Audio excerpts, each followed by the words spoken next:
so many people asked me for the updated Dreadknight build, so, in this video, I will share my thoughts about it. Overall, it is roughly 90% similar to the previous season, with minor changes.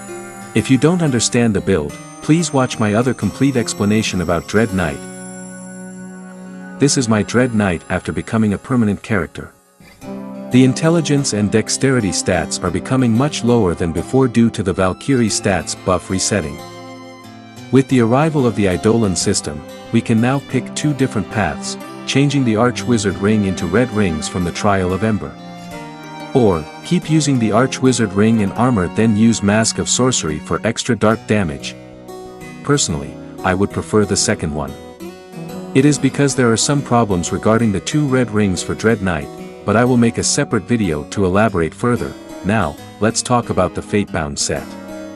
The main Fatebounds are still Backlash, Twin Novi, Echo Casting, and Intelligence Boost, and I think it might not be really necessary to get an Intelligence Boost Hex, because the resistances are now capped at 70. For additional Fatebound, you can choose one or two of these options: Blowout for farming convenience, Epicenter for extra damage but smaller area. By the way, regarding Epicenter, it was bugged in the previous season, so I don't know very much about it now. Next, we have Valiant Strike for damage increase and critical casting if your final critical chance is below 50%. The skill tree is still the same as the previous season. The most important things are these two skills, and the last one is depending on the situation. You can either pick one for a slight burst damage increase, a bigger and faster sword summon for utility, or higher damage reduction for survivability. By the way, I don't really like the mechanism of this skill. Because the diminishing rate is too fast and the burst effect from all damage increases is actually not significant enough to get extra skill points from chips.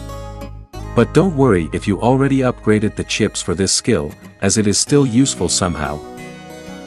So, my recommendation is to use chips on Dreadknight instead, as it would massively boost your survivability. Let's test it out. With half of our HP, the normal Dreadknight at level 4 will give us about 12% damage reduction, which is very low. Now let's use the skill chips to get it into level 8. It increases into 48%, which is very significant. Keep in mind that most of the time, Dreadknight will only have about half the HP, because of the main skill activation cost. While at 30% HP, Dreadknight will give you the max amount of damage reduction. Next, let's talk about Idolan. Archwizard is mandatory for its advanced talent. For the armor, you mainly use Sandworm for an extra 300 defense. River Snail is not necessary, because you already have a damage reduction passive skill. For accessory, of course using Zalmar at U tier would be the best. But if you don't have one, then use either CH or Goblin Idolan. Zolan Idolan doesn't help much for Dreadknight because they only have one active buff skill and it doesn't work well with Zolan. Alright, now let's move on to another thing, which is Dark Ailment immunity.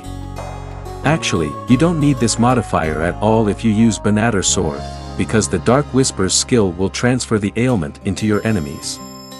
But if you use other weapons, Dark Ailment immunity is mandatory. I saw that the people on the top ranking list are using quite different builds. But I don't know what they are thinking. This is an example. You can see that he used Mask of Shadowless to get extra physical damage and a bonus crit chance. But this equipment is a mix between strength and dex type.